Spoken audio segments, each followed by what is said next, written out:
Good evening, everyone. Nicosar and AEST commentating tonight. Yeah, hello. Alright, so it's a Div 1 match. I think the first we're seeing this week should be pretty good. Yeah, definitely. Pretty excited for this one.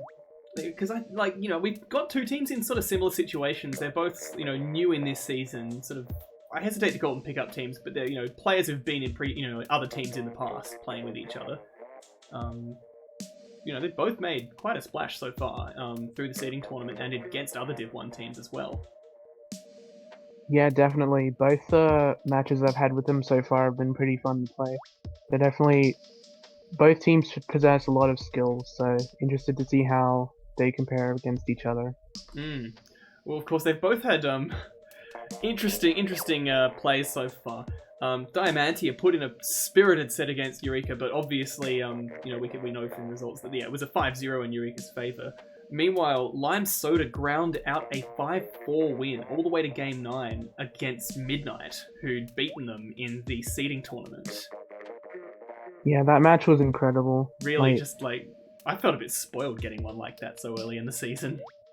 Yeah, like with the whole Rainmaker match where it was just like an immediate KO, the whole set was good. So I think we're probably going to see some interesting stuff happening here. We've both got players with a lot of flex here. It'd be really cool to see what they're able to bring. Yeah, definitely. I will expect maybe 2 inkjets from Lime Soda at all times. Seems like that they're comfortable running that, like usually Tenatech and Custom Blaster. Well, and of course, the way things are right now, if you can make that work, why wouldn't you? Yeah, definitely. Always an inkjet on a comp it's always useful. And yeah, they're running 3 of them, it looks like. Yeah, with that Custom Blaster rounding it out. 2 blasters is pretty neat. Yeah, definitely. I'd like to see how Will uses his range to his advantage on this map. It's pretty flat, so there's not much height advantage to it, and rapid firing on a flat plane is pretty powerful. Well, and of course, Josh is rounding out the team there for Lime Soda with splat charges, so relative lack of painting power isn't really going to hurt them here as long as they can get the splats, I feel. Yeah, and it does come with the Bomb Rush, the one she's using, and Bomb Rush, probably the best special in the game at painting the zone. Oh, of course, I actually didn't notice that it was a 5-in, but it's the natural choice for splat zones. Yeah. I mean, Stingray still very effective on Kelp Zone, but Bomb Rush does seem to be the stronger choice for splat zones. And there's a pretty handy lead now from Lime Soda, and they're still picking down.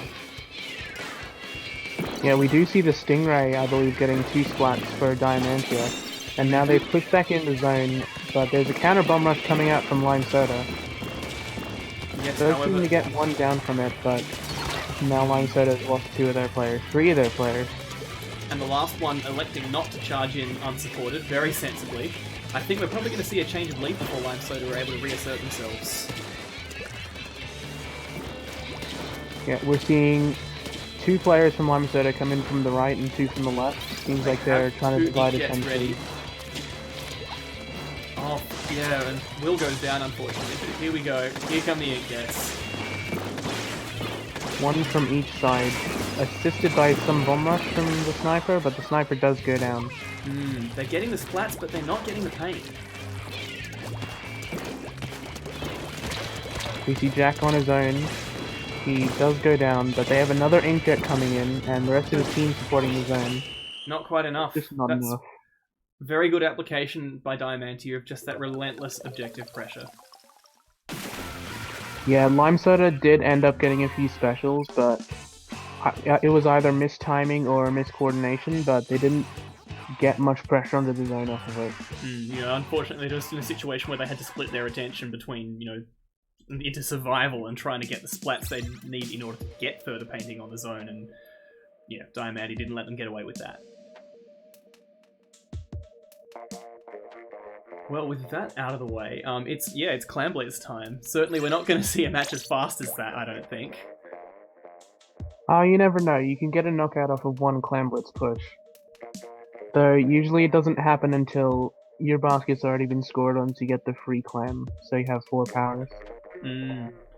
Well, mean, I suppose Triggerfish, if you're not opposed, it's pretty easy to just run all the way into the other basket, but, you know, there's not actually that much distance to be crossed once you're in mid, but I don't imagine either team's going to make it easy. Yeah, there's so much high ground, and the grates especially, you can just stand there and be pretty difficult to hit, and apply a lot of splash damage from above, especially if there's like a slosher or a dynamo here. Well, Which and I similarly, expect Fat Dog might run a dynamo, which could be very helpful for the splash damage. well, you know, you've got, like, both dynamos work quite well when you want to, you know, deal with stuff without a line of sight too. You know, you've got obviously the armor doesn't care at all, and Stingray's, if anything, better when it's missing. Yeah, even a Stingray that just stays in place can apply some pressure to a certain area. Of course, you know, Triggerfish just, you know, going down that street, that was one of the original, you know, simple spots of like, this is just where you put a kill a whale sort of situation. So obviously it's just as inviting for Stingrays. Yeah, I still wish it was Killer Whale instead, but...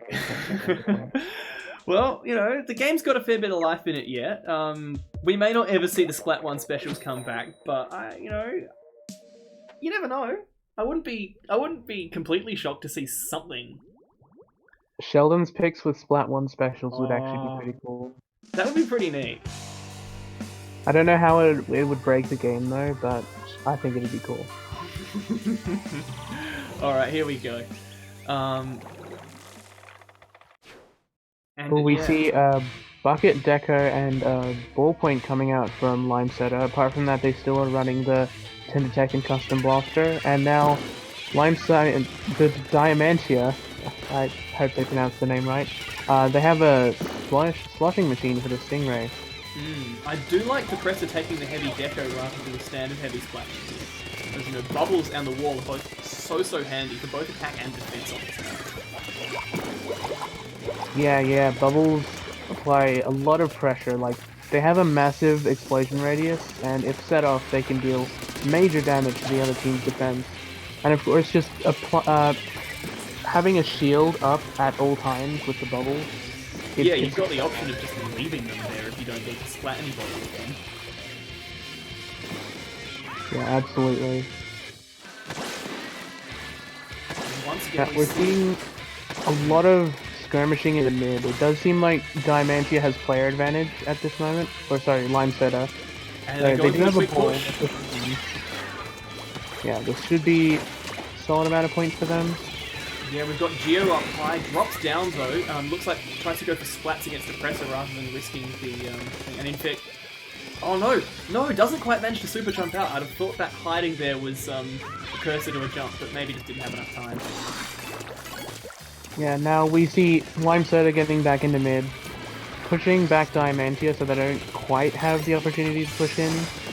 They are looking like they're going around left for a flank. Yes, so it is being shut down by Jack right now. Forced to retreat though. Those two power clams could do a lot of damage though. Fat Dog overextends a bit, and it looks like it's possibly a street push instead for Diamantia. Or they're just playing it safe. I believe they're backing up to try to stop Will on the flank with his own power clam. Ah, yes, I see. In fact, he's gone super high, but being dealt with 3v1 there. Unfortunate loss of the power clam, but it was a good enough distraction that Diamantia gave up control of mid to try to deal with him. Yeah, Yosh quite happy sitting there on the bridge for the moment. Still, the clams are... actually, no. Lime Soda have managed a pretty good harvest themselves. We do see like an power clam right now. There we go, Geo just juggling the clams there. Falls foul of a few bombs though. A lot of firepower there in that street. Unfortunate that the Inkjet didn't lead into a push, but they're still applying pressure, even with only 2 players in mid. They've kept Diamantia locked down into their side. You know, and unfortunately for them, you know, those power clams, while they do give that special charge advantage, or at least prevent threats from the other side, they do just mark you a little bit. It makes it very hard to pull surprises on people.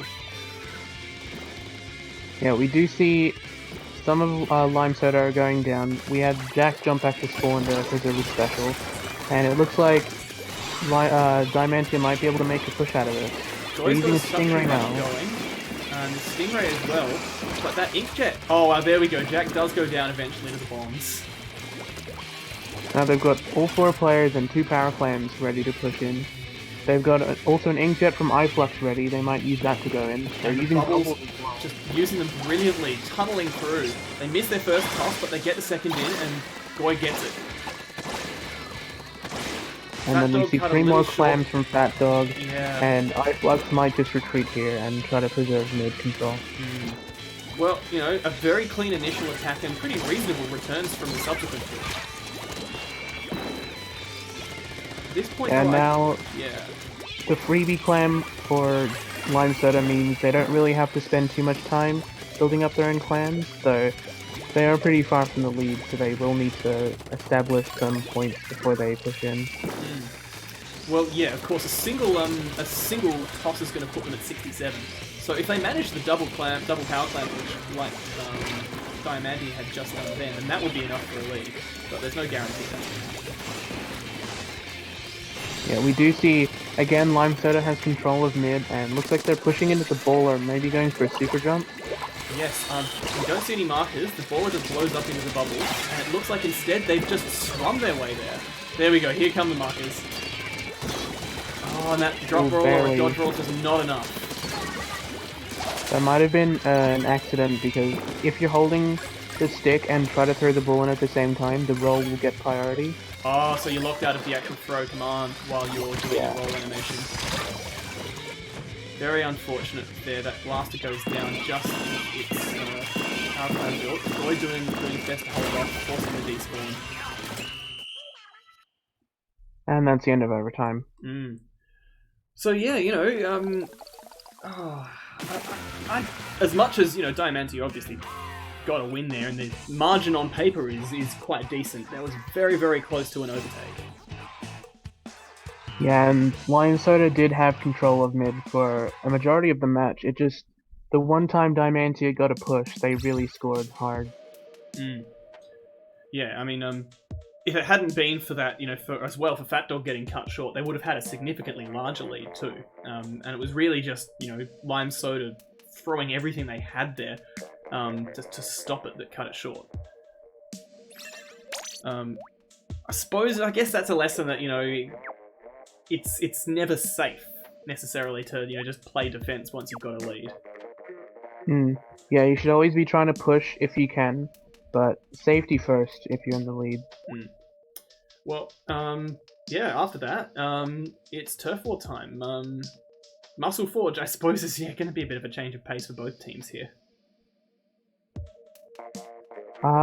Yeah, Turf War Muscle Forge is very strange in the fact that mid control isn't necessarily the big decider, because mid is pretty small in relation to the rest of the map, especially the side areas in each team's sponge area. Well, and they're all, you know, terribly exposed as well. Yeah. And a lot of height advantage to be taken of, so sloshers are very strong here. Dynamo might be strong here. And not too sure how effective normal shooters might be if they're stuck in the vertical areas of the stage. Yeah, I imagine that, you know, they're probably going to favour going for the Julie options a bit more. If you really want someone to fill that niche. But I suppose we'll see. You know, quite a few of the players so far have been pretty content to just stick with a main. Yeah, of course, overall else comfortability reigns supreme when it comes to weapon choices. Being able to switch into weapons that do favor maps and modes is always handy. It really just comes down to the situation and what you're comfortable with.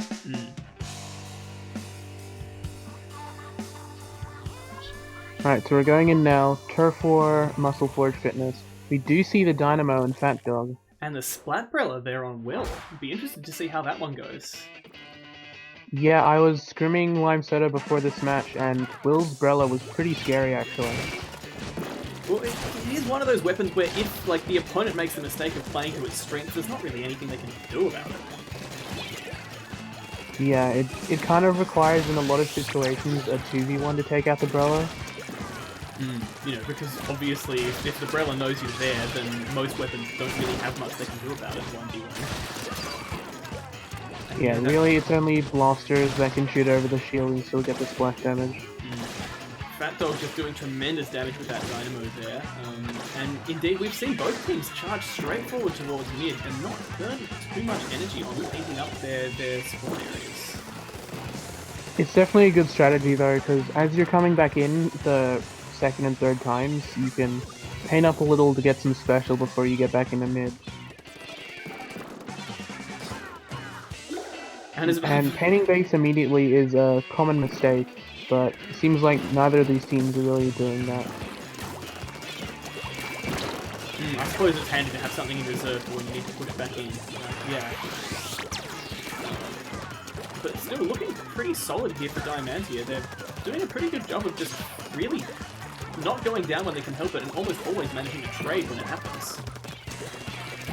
Yeah, the player advantages are never really effective here as, yeah, most of the deaths are trades, so you never really see either team getting a significant advantage from engagement. Still, that is now a bit more of a reversal there. Depressor fleeing from that Stingray and successfully evading it, but Geo then picks it up immediately. Lime Soda have a lot of painting work to do though. Ooh, Fat Dog on the Dynamo getting a nice splat on Geo there. And we see even from the bottom area, Dynamo can still just flick upwards and apply a lot of pressure. Yeah, as much as it's no longer sort of, in the glory days of Splat 1, it's still a weapon that if you disrespect it, it will punish you, and there's not really going to be anything you can do about it. Yeah, it just has such a wide radius of effect that even if it doesn't splat you outright, the second flick almost certainly will. Yosh busting out the Stingray here, hoping to get a few picks. If it can sweep the board, then that's going to be big, but right now, Lime Soda are at a tremendous turf deficit. Yeah, they've got to really push back in as a team. They kind of trickle in a little bit, and it's been to their disadvantage, as most of the time it's been trades for them. And they do get the splats they need, but it might be too little too late. They've only got 10 seconds now to make up a pretty significant, disadvantage there.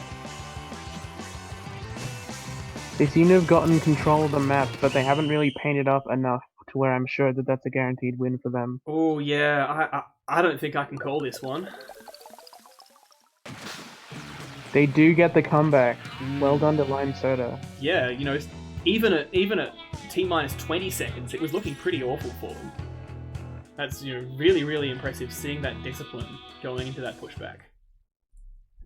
Yeah, very nice last second clutch. They didn't panic, they just went in and did what they needed to do. And we did see that, they managed to finally give Diamantia a bit of a taste of their own medicine of what had been going through that map. That they did manage to create some of those 2v1 situations in their own advantage and punish players through that. And eventually, in the last 10 seconds, Diamantia didn't really have much of a choice but to get locked into that 1x1 spawn wave because there was so little time left on the clock, they essentially just had to hope that that would work. Yeah, they did end up getting a solid amount of turf out in the last few seconds, even though Lime Soda had control. It was just, unfortunately for them, barely not enough to get the win.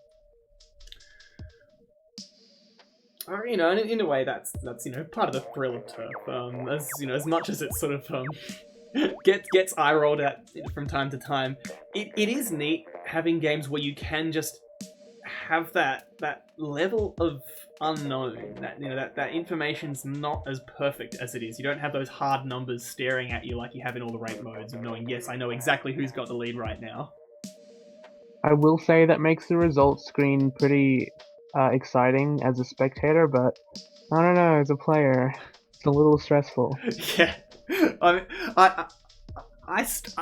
have difficulty in turf. Like honestly, sometimes even if I'm just playing in random any matches, where I just feel that I always have this nagging feeling in my head that if I'm not actively painting stuff, then I'm wasting time, and of course that's not always true. Yeah, patience is key in every mode. So you do kind of have to have some degree of activity the whole time. Well, with that done, we are on our way to tower control. It's time for Moray Towers. Both teams have shown that they're more than happy to bust out the long-range weaponry. I'll be keen to see what we've got here. Yeah, interested to see... Yeah, we do have a Stingray from both teams. The Stingray on Diamantia is a Clash Blaster, however. opting to not really go for a backline weapon, their longest range being the range blaster. I do like that range blaster though. I feel it's a very solid pick here. Yeah, range blaster on Moray is pretty strong. It can reach up to the snipe area from a solid distance away, and just shooting upwards with it is always very, very nice. We're seeing initial player advantage go in the favor of Lime Soda. They've got 3 down now. That roller though doing sterling work, stalling out the objective and preventing that 3 down from turning into a push.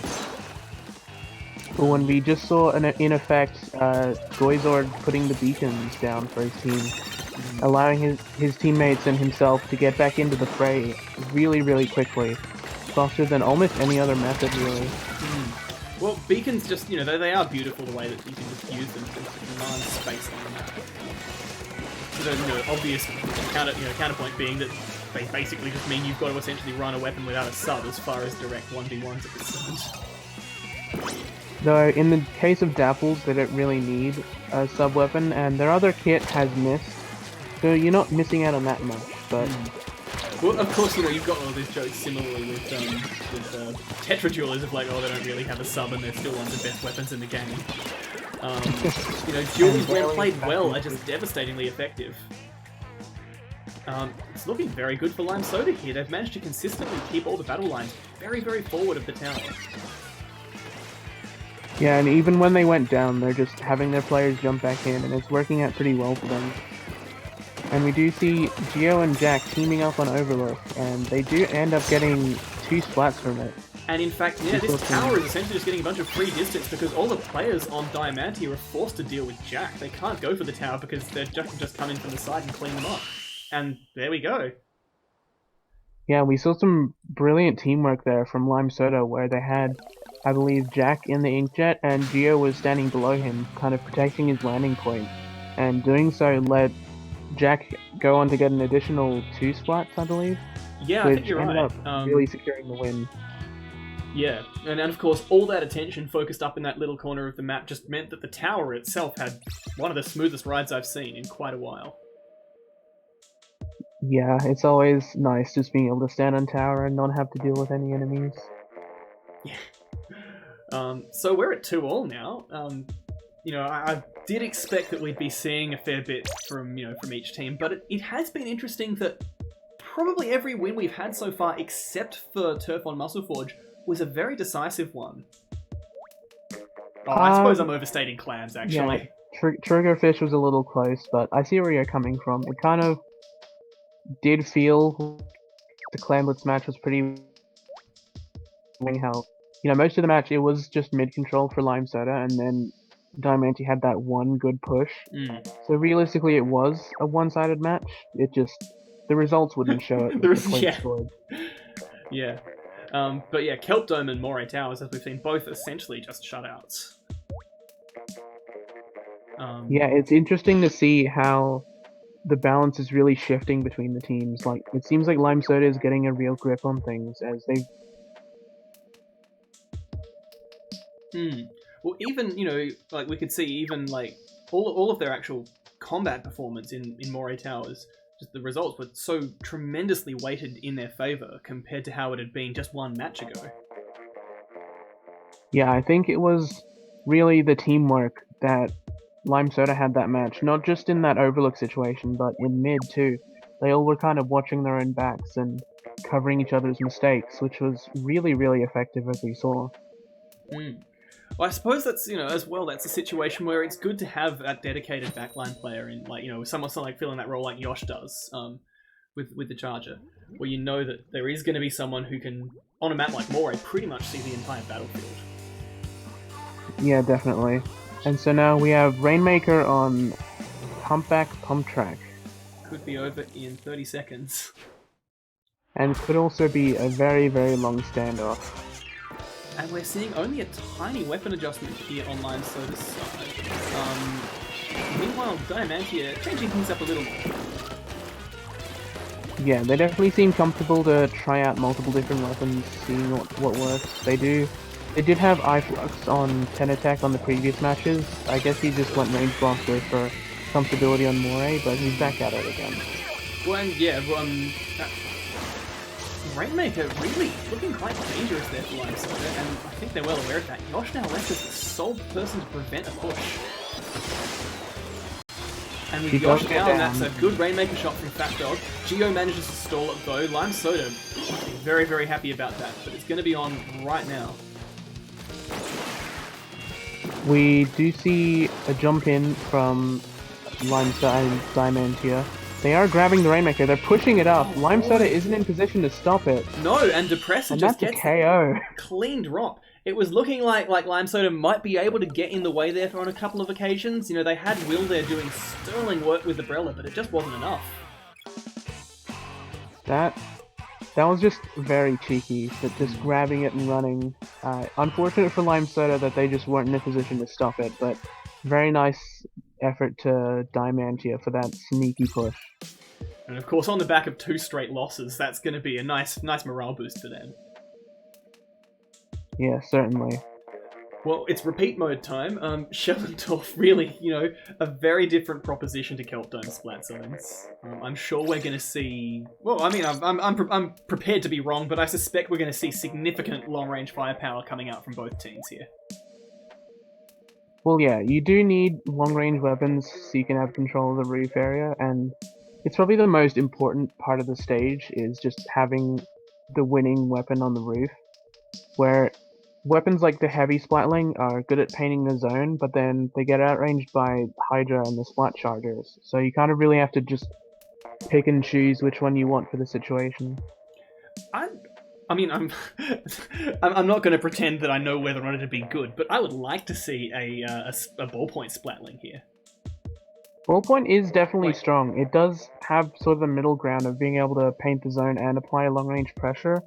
So it is outclassed in both of those aspects by the other long-range weapons.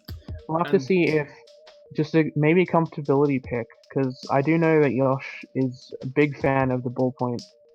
I suppose the question is just whether or not Yosh is taking a charger.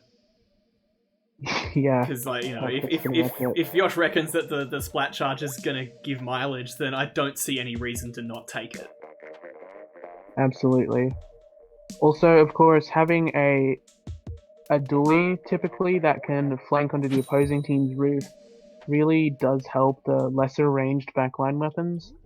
So they don't really have to deal with the enemy, and they can just focus more on painting zone and applying pressure down at mid from above. Yeah, obviously, if you've got a teammate who can just go in there and wreck things from behind, that's going to be a big help. And we are seeing the Rapid Deco coming out, so, you know, good call there from the chat.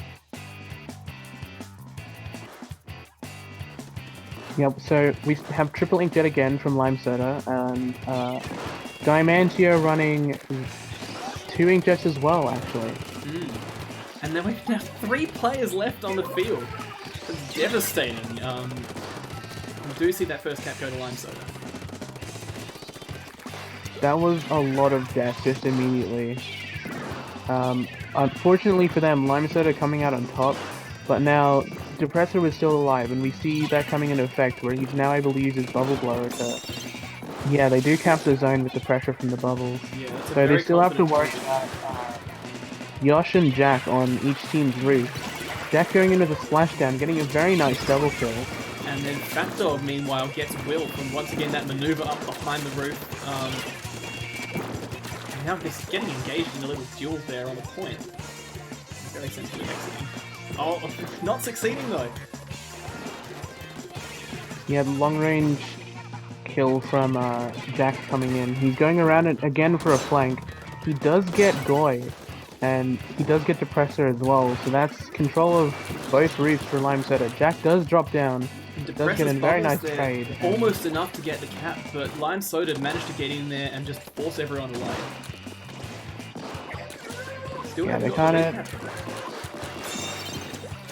Yeah, they had control for a bit, did lose zone briefly, and they've got it back again, ticking down. They have a bomb rush as well coming out, maybe to stop... Inkjet from the side there.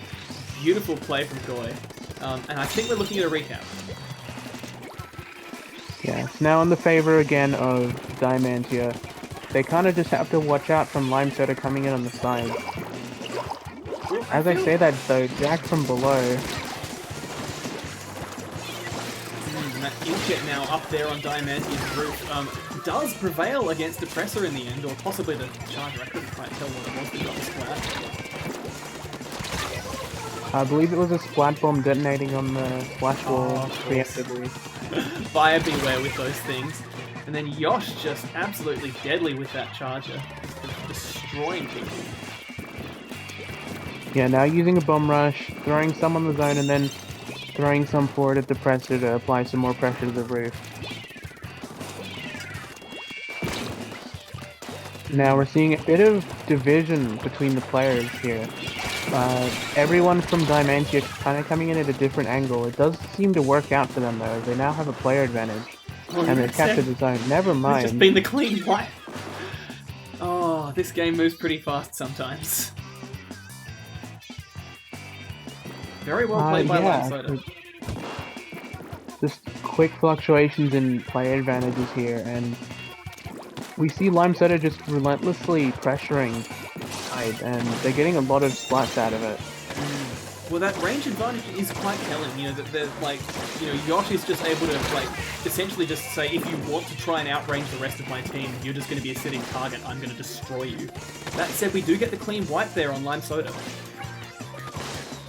It seems like the Inkjet, in combination with the rest of his teammates going in, just applying way too much pressure, and unfortunately Lime Soda was in too aggressive of a position to really defend it properly.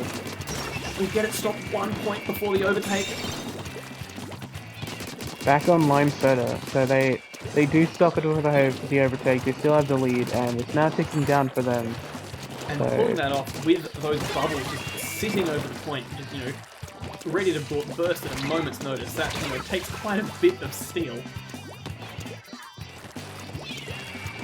Well, we see the three blasters fighting on the left side of the stage. And it's all going Diamantia's way, but you know, at this point they can't afford to just play neutral game. They keep getting Bubble Blower into the zone, which is getting the cap most of the time, but then it's not really getting many eliminations onto Lime Soda, so they're all just still alive and they retake the zone a few seconds later. And that mix of the inkjet to distract people and the bomb rush to just paint. Really quite nice. And again, we're seeing back and forth in control of the zone, though it does look like this one is heavily in the favor of Diamantia. Those inkjets this might be enough very to get well. the lead back. Yeah, this one's going to go right down to the wire. Those bubbles coming out preemptively. Don't need much. Oh, this is close. There's players down on both teams. You do see the bomb rush coming out from Lime Soda. This might be enough. And only one player up on each team. Lime Soda get the earlier respawn wave, and that suction rush just so spectacular in its ability to just control a space. Yeah, the suction rush definitely did paint a lot more than whatever enemy weapon from Diamantia was trying to paint the zone. Yeah. So good stuff to, especially Jack getting 19 splats. That's a very strong showing. You know, Lime Soda, I feel did, you know, they were on the front foot, on the front foot for almost all of that game. Even when they didn't have control of the zone, they were much more consistent about being able to create an opening and exploit it and get that quick recap than Diamantia were. Yeah, absolutely. And there was a lot of back and forth between the zone, as I said, when the bubble blower came out from Depressor. There was just not enough splats that followed it to where Diamantia could have the zone for an extended period of time. The other thing that was, you know, very cool to see actually was that both teams were playing very smart in terms of, you know, using those alternative angles of approach and doing their best to deny those snipe positions as much as they could with the inkjets or with, you know, like realign ambushes from, like, I think we saw the Julies doing it. I think we saw the Rapid Blaster doing it once or twice. Just, you know, yeah, I do love me a good flanking Rapid Blaster. Well, I mean, you know, they're not going to expect it, are they? I mean, yeah, sure, you have the shock factor there, but that's about all you have for a flanking Rapid Blaster. Well, of course, the Deco especially doesn't have that point-blank desperation ink mine option on the back of a direct either. Not that Schellendorf would make that viable on the roof. Oh, there are still some areas where you can use it, but absolutely. The Deco kit does provide Inkjet, and Inkjet kind of invalidates the entirety of the Vanilla's kit in usage. It's just a very, very nasty, nasty tool you can pull out. Well, it's Clan Blitz time now. I'm sure we're going to see some more of those. In fact, I wouldn't be surprised to see that Rapid Deco coming back pretty much unaltered from the last game. Yeah, interested to see if we'll see some ballers here, if they go for the baller and then super jump push. Well, we saw that happen on Triggerfish. It didn't quite pay off, but, you know, they may have filled it second time's the charm. Yeah, they do go with Slosher Deco for the baller and Lime Soda. And then it doesn't look like Diamantia has one, but they are running double Inkjet and Bubble Blower. They should still be able to apply a lot of pressure. Especially with that ink armor on the gold dynamo, very, very handy for the Inkjet players. Yeah, I remember early game armor Inkjet was kind of a meme amongst players. Just from how strong it was pretty much unstoppable in the first patches. Yeah, probably. Armor by itself was bad enough, and then when you apply it to a weapon with one shot that's also got a pretty, like, permissive hitbox on its two shot as well, that's at the point where, like, your real option is just try in the corner. Oh, 2 Inkjets at once from Lime Soda, that's pretty terrifying. With 2 power clans as well, we get the break. No splats on Diamantia's side. There we go. Jack not quite able to get that extra ball in. Yosh might give it a shot though. Oh, barely misses. By a millimeter. Geo misses with his power clan. And Geo, unfortunately, just a victim of timing there. I suspect that throw would have gone in if the barrier had been up. Down, rather, you know what I mean? Yeah, same thing. Yeah. The basket had been down, I guess. So that's very good defense from Diamantia. Things could have spun out of control very, very easily. Yeah, good stuff to them just not panicking after the double Inkjet terror that came after them. They just reasserted control of their own area and pushed Lime Soda back. Lime Soda not content with that, now managing Jack getting this beautiful drop-down ambush with the blaster. They've got 23 clans to 8. I reckon they're going to try for another push. Definitely seems like it. They do have control of the mid. We do see Geo juggling some power clams back in his base. You must be waiting for... There we go. Yosh just now comes to spawn, picks up the second one. But Jack, unfortunately, that opening is no longer there. Yeah, we are seeing Diamantia regaining control of mid, so it does seem like if Lime Soda gets 2, maybe 3 flats, they should be able to just push in and score a bunch of points. Well, Diamantia now also have a good clan count. Will goes in with the baller, but I reckon it's not a winning proposition here. Surely it's going to be... Oh, there we go, and it does just get torn apart. Geo jumps in and gets that sacrifice pop, but I reckon it'll be... Oh, no, Yosh threats... No, there we go. Fat Dog's Dynamo. There to stop it. I thought it was all on the Inkjet to stop Yosh. We see here Depressor setting up with a splash wall. Was initially a good idea, but then just got splattered from the side by the bucket. Very nice to Will, shooting around the splash wall. And now that respawn wave coming in, we are still staring at 23 clams on Diamantia's side. They could do a lot of damage if they're able to make an opening. We are unfortunately seeing them losing our clan, potentially a second if iFlex can't get in there and save it in time. And yeah, he does, and oh, he goes down though. So now Lime Soda have another player advantage. It's pretty much Fat Dog and only Fat Dog at the basket. If Lime Soda want to push, they could probably pull it off. And indeed, we see that super jump, but I reckon it's going to get punished. Oh well, both I suppose. Oh, a second one. Falls a bit short. Too far away to get the throw. Yeah. Yosh had the better jump point. Unfortunately, once you know. Diamantia were already working very actively to mitigate that push by the time Geo was able to jump. Well, Fat Dog coming in with the Dynamo, getting a very nice trade. Yeah, getting that squish at point blank range. Not usually what you expect from a Dynamo. Yeah, it's still always an option, you just never really consider it. I mean, Goizor just gets ambushed and doesn't care, just punishes at point blank range and pulls out the Inkjet. Well, Will with the Slosher, shutting down the power clan. We do have the second one coming in from Goizor. Oh, Lime Soda And though, no, realizing down, that and saying, well, it was your chance and it's not anymore. Or real chase going on. They do end up with a trade, Goy so Sword managing now very, very Diamantia well. does have player advantage.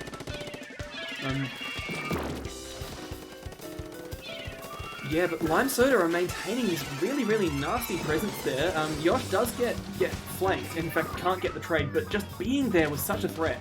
We do see that first push, but it's a tiny bit high. There we go, the presser gets Going it. the second time. But there aren't. This might be the lead. Oh, it is! It's the lead by 1 clam. I was ready to say that they didn't have enough clams for the overtake, but there we go. Overtime's all but assured here, so it's all on Lime Soda. Can they get this push? They've got 1 power clam and a 9 on Geo. They've got the tools they need to break Jack's open. going insane. And Jack's With the block. Inkjet just making it pretty much a non-event.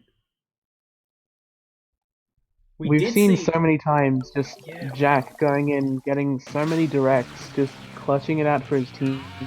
And even though Geo went down there after that throw, we did see another teammate, without the Inkjet, moving in with those clams, would have been ready to pick up that ball and get it in even on the back of a failed throw.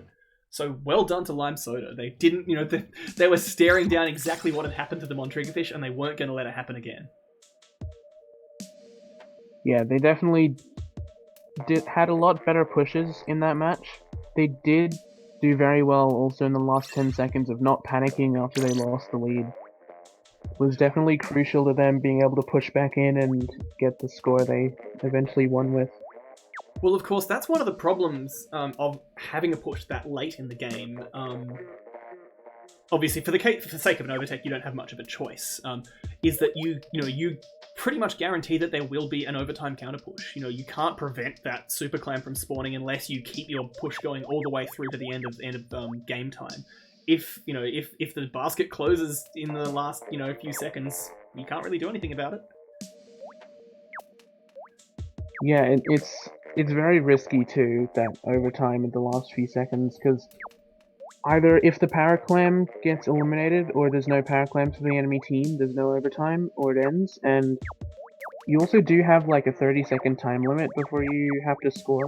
Even if you are holding like 3 or 4 power clams, you just have to score. Yeah, and in a way that is both more and less generous than the overtime rules of all the other ranked modes, because on the one hand, the only hard, fail condition earlier than the time limit is a score from the winning team. And, obviously that can happen. But if you're able to maintain your offensive pace, then then that time limit is, I feel often a bit more generous than the ways that you can just get stopped in a counter push when you're playing in, say, Tower or Rainmaker. Yeah, because if the rain by even just a random splat bomb, it's just all over, but at least if the person carrying the power clam gets taken out, someone else can pick it up and keep going. Well, speaking of, we've now got tower control. Blackbelly Skate Park, a very, very close quarters map. We are seeing an initial tower push from Diamantia. They're getting it pretty far. We'll see if Jack can shut them down. He doesn't, so this will be first checkpoint for Diamantia. And it looks like it's almost trivially going to clear that. Oh no, here comes the Stingray. Some Geo, whether they can... No, there we go. That Inkjet just too much to handle. Tower's sliding back though, so Jack's got a second chance here. Ooh, very nice snipe from Yosh there. Yes, and the tandem really direct from Jack as well, but iFlux is still able to push the tower, and that's going to be a break. Ooh, Super Jump Splashdown coming in. Pretty fancy. Stingray as well, but it's not working. Goizor trapped and stopped, and the Stingray only picking up Jack after the tower had already started rolling back. It seemed like the height was really distracting the Stingray player. They kind of just weren't focusing on the verticality of the half-pipe area. And of course, since you've got they've got those little areas with the grates, you've got the Stingray perhaps won't, impact the movement of its victims quite as much as it would in a more conventional area. Yeah, Gosh, definitely. Just still proving so deadly with that splat shot. And then just a casual Stingray splat on the tower as well. Yeah, you can't count a team out until their Stingrays ended, pretty much, in tower control. And of course, on a map like Blackbelly, 56 is a nothing push. Lime Soda's Yeah, got their only chance the now. first to- checkpoint. And we So see we do that see Lime double Soda at the jet checkpoint. going for the consecutive rather than the parallel jets and buying so much time for that tower. Stingray does come out, but it's a little bit too late. Lime Soda does end up with the lead. And yeah, Yosh with that Stingray ready on Lime Soda side as well. Elected not to go for the counter ray, clearly just busy dealing with that that attack there from Depressor. Does have to burn their splashdown just to avoid getting splattered by a bomb, I think. Yeah, it's not the best use of splashdown, but in its current state, it's not a bad way to use it. We do see an attempted tower push again from Diamantia, but the Stingray shutting things down for them as usual. Yeah, well, of course, and because in every other way, everything was going their way. You know, they had, I think, 1 or 2 up over the other team. They had all the turf, but the Stingray is just like, no, you're not doing this. Try again later. Yeah, and on Black Belly with it's very hard to just swim in a straight line for an extended period of time. So if the Stingray is really good at predicting, they don't really have to worry about catching up to players running away from the laser. Yeah, you know, if you're getting some taps on someone, then odds are there's not really anywhere for them to maneuver anyway. Oh, that's a very nice... And that's a lead for Diamantia. Yeah, you know, they did a very good job there of essentially just creating a winning situation from a bunch of individually not really very good ones. You know, they were able to stall and disassemble very nicely. A bunch of combat encounters nowhere near the tower just burned the attention of all the Lime Soda players. Even though they were getting the splats, they were losing them. Yeah, so there's no checkpoint between Lime Soda and the lead, so it is going to be a little easier than it would be if they hadn't got the checkpoint initially. You see the Stingray coming out. Yosh with a counter ray charge but not deployed, just jumps back and forth, and then just does go down to that bomb. Oh, that's Geo getting so close there. They were 1 point away from victory there. 2 points, I think, but yeah, it's a much of a muchness, I suppose. I think they did land on 40 at one point. It got pushed back. Oh, that's heartbreaking. They do have a bit of time, but I think, you know, Diamantia are going to be pretty ruthless in exploiting that lead and just not allowing Lime Soda the mental space they need to regroup. But Yosh has the Stingray ready. Very hard to rule them out at this point. We will see if Yosh's Stingray will be used to counter the potential Diamantia Stingray. It does go out pretty early though, probably to just get the Diamantia player off the tower and make it so that they still have an opportunity to push. And I think, yeah, they were aware of that. Geo now using that inkjet forward to just prevent that Stingray deployment from Fat Dog, forcing him all the way back into spawn. The tower is pushing, but there we go. Feet on the tower was all it took. That Goy kind of just sat in the corner for a few seconds and waited until the tower got right next to him to dive onto it. Very nice patient play from him. You know, especially because there was still a reasonable margin there. It was 10 points or so from the overtake. You know, absolutely no reason to get frantic. Well played there. And, well, here we have it. You know, we've got, we do have our Game 9. It's Anchovy Games. I think the first time we've seen it used in a ranked mode in the series. Yeah, definitely. It did release, I believe, week 1 of the series. Yeah, maybe week 1 week beforehand. We've run it. At least I think we've run it in Turf War. I should be able to remember this. Yeah, I believe week 2 had it on Turf War. But of course, Rainmaker's a very, very different beast. I've seen people joking about the propeller lifts being a vector, but honestly, I don't see it as something that's really anything. Like, it just seems so risky. I think if you have the lead, it's the better way to push if you just want to apply more pressure to the enemy's base. Because it's kind of hard to get to and from the propeller area. So if you just get it stuck in the enemy's propellers, it'll be a little hard for them to push back onto your side. Yeah, I suppose it's not such a bad place for you to have it stalled if you do have that lead. But you know, if you don't, then it would just seem like, you know, that's just the most horrible risk.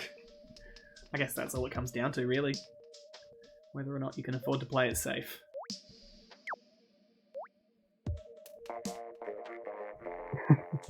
Yeah, absolutely. So wondering if we'll see multiple inkjets again from Diamantia, or if they'll more go for a Stingray focused comp, or maybe even Bubble Blower or a Bowler. Well, I'm on a still map not like completely this, sure what is effective on Anchovy. well, you know, we've obviously everyone's had a bit of time to experiment and learn, but it's you know, not something that I think that has been solved. So I guess we'll see what everyone's bringing here. I think a Stingray would be good. It's big enough that you can probably just Rainmaker snipe it. But no, in fact, both teams seem to share that opinion. Oh, 3 inkjets coming out from Diamantia. I mean, and Lime in fact, Soda. just 2 Tentacles. 2 Tentacles. Not even an Octo Shot, just going for the classic. Yeah. We have on this, this map, we have 3 Tentacles and 2 custom blasters. Very interesting to see such a close alignment in weapon choice between the 2 teams. Wow, and very briefly, I think that was a 1v1. Yeah, and now they both have players coming back in. It's a 3v3 temporarily, though we do see now Lime Soda does have player advantage. We'll see if they can turf up mid and maybe go for a push. Well, that Stingray coming out and then Goy just grabbing a Rainmaker. I like that willingness to just realise that the objective was vulnerable and not just assume that the Stingray would prevent Lime Soda from moving. It was kind of a nice way to get a few extra points, so realistically it's not that hard of a push to make on this match. No. Like, we can see right now that it's just, all it needs to do is make that little move, and we've got it. And, oh wow, iFlux does go down to that Rainmaker. Well played by Yosh. We've got potentially Super Jumpers coming in. Geo gets another trade. I don't think it's over. Yeah, Diamantia does grab the Rainmaker, which will stall things out for Lime Soda. Yeah, and they do have a lot of people going down. Goizor just no hesitation to make that sacrifice play there. Yeah, I really admire that. It's definitely one of the most effective ways to stall with Rainmaker if it's in the enemy base. So it does mean that your teammates are down a player when they're trying to defend from Lime Soda. We see that jump back to spawn for the Stingray, but I don't think it will be necessary for them to deal with the Rainmaker here. iFlux picking it up handily. Yeah, 3 went down to the Rainmaker explosion right there. Very fortunate for Diamantia. Now they're able to use the Stingray, use the frontline weapons, and they're just pushing in. They might get the lead. No, Not barely quite. off. That Stingray combined with the pressure of the respawning Lime Soda players just a bit too much there. But yeah, very vulnerable.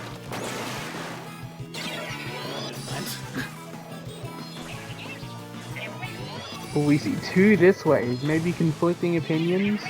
Oh no, they are going for the fan. Geo unfortunately caught by that auto bomb there. And yeah, I suppose we'll see whether or not Diamantia have any difficulty getting it out of here.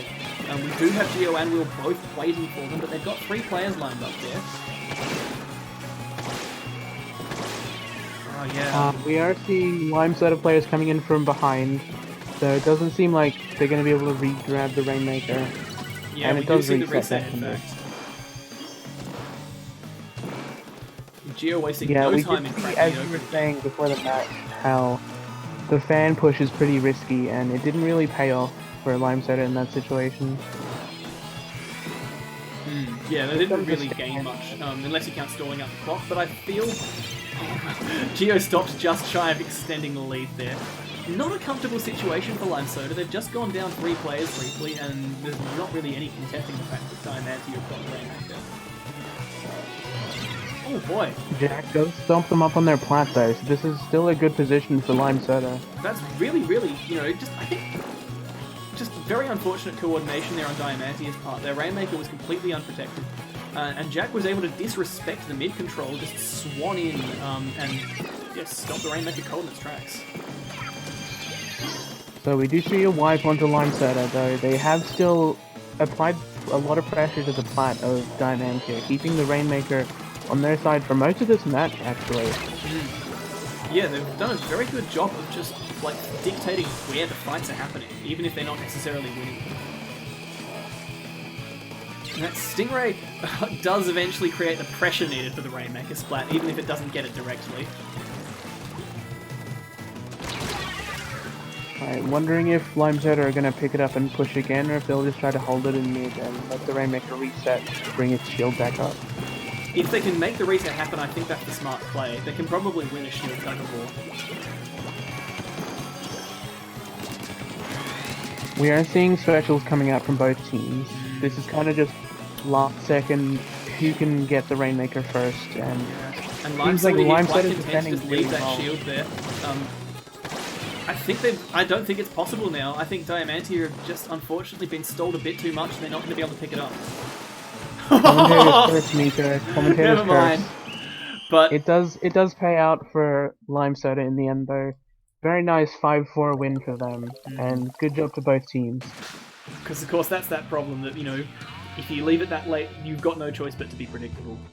It was very interesting seeing the way that, you know, each of the individual games and the set itself had that ebb and flow to them, that back and forth. Both teams getting quite a few opportunities to just be tremendously dominant.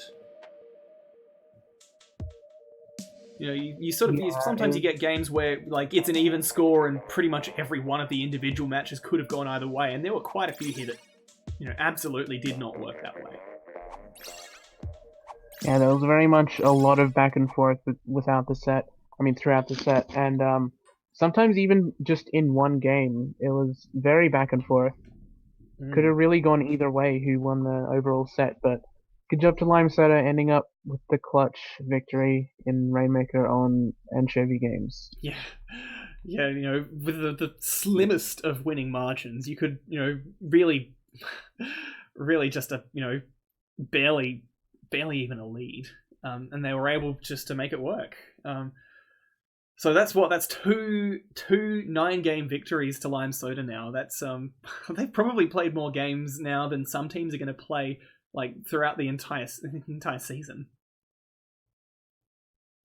Yeah, definitely a lot of gameplay for them. Hope they're using all of it to, you know, do some more learning, figure out some team comps, and, you know, watching back their games, seeing what they did wrong, definitely helpful, especially when they have probably twice as much as most people to watch. Yeah, you know, obviously Diamantia are going to be taking some lessons out of that as well. You know, certainly on the team comp side, I feel that they were probably getting more mileage than Lime Soda half the time. Just didn't swing that way when it came down to some of those critical points. Yeah, we did see a lot more variation in weapon picks from Diamantia, and in a lot of cases, it did seem like some of the picks were a little off-putting for Lime Soda. They did seem to struggle with a few of them, and that's probably how Diamantia won a lot of their engagements, was just unfamiliarity from Lime Soda. Well, and of course that's the nature of the 9-game set, where, you know, because there's just so much time, you know, you need to win so many games. It means that if you take that as an advantage, your opponent has enough time to adapt and react. You know, it's not necessary. Like what might work almost every single time in a best of 5 isn't going to be as reliable.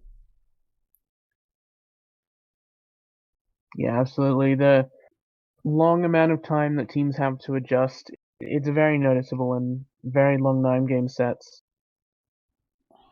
Yeah. Oh well. Certainly that was a set for the ages. And I think with that we're done for the evening. We've had many matches played, and I imagine many of them would be done by now as well. So thank you to everyone for tuning in and watching. You know, really appreciate so many people willing to jump in, especially when there are so many others who've got games to play. We'll do our best to get all of those ones that are being recorded up and screened for you probably early next week. Oh, and yeah, I suppose with that, it's time to sign out. Thank you very much, Ace, for bringing all of your knowledge of both the players and the game here. Yeah, it's been a really great set. Yeah, thanks for having me. It was pretty fun watching this and commentating it with you. All right, well, have a good evening, everyone, and I'm sure that there will be some more Splatoon for you to watch tomorrow. Good night. Night.